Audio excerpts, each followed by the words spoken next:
Good morning, and welcome back to Daily Dhamma, a letter to our children. Today is March 20th, and our reading is Commitment. When it comes to bacon and eggs, the chicken is involved, but the pig is committed. The same principle applies to managing resources and making decisions. We spend our own money much more wisely than someone else's, and we're a lot more careful about decisions that will directly affect us than we are about deciding for someone else. This is why central planning and communal ownership fail.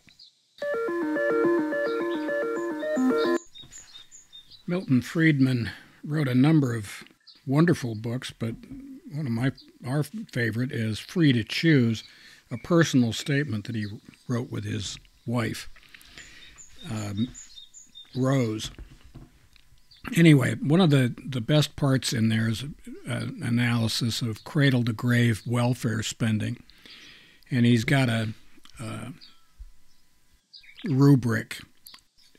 On one side is whose money is it, and on the other side is on whom is it spent.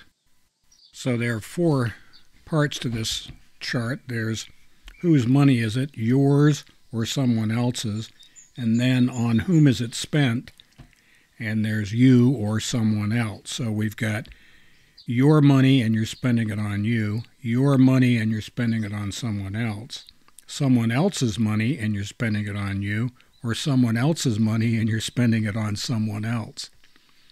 And you can take a wild guess how that works out.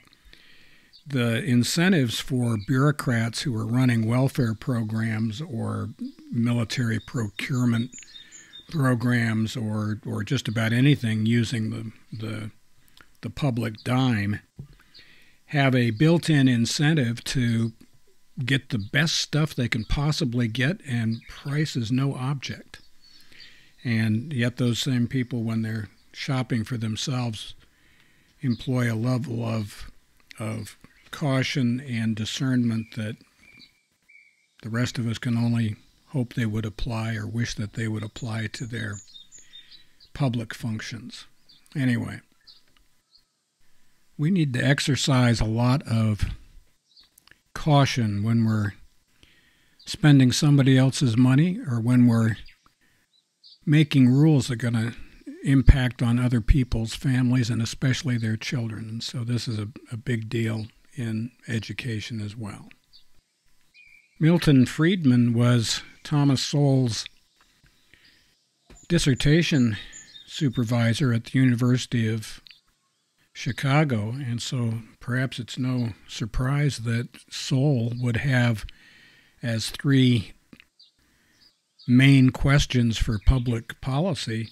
Number one, this is a good idea compared to what? Number two, at what cost? And number three, what solid data do you have? Good questions. So thank you very much for coming back.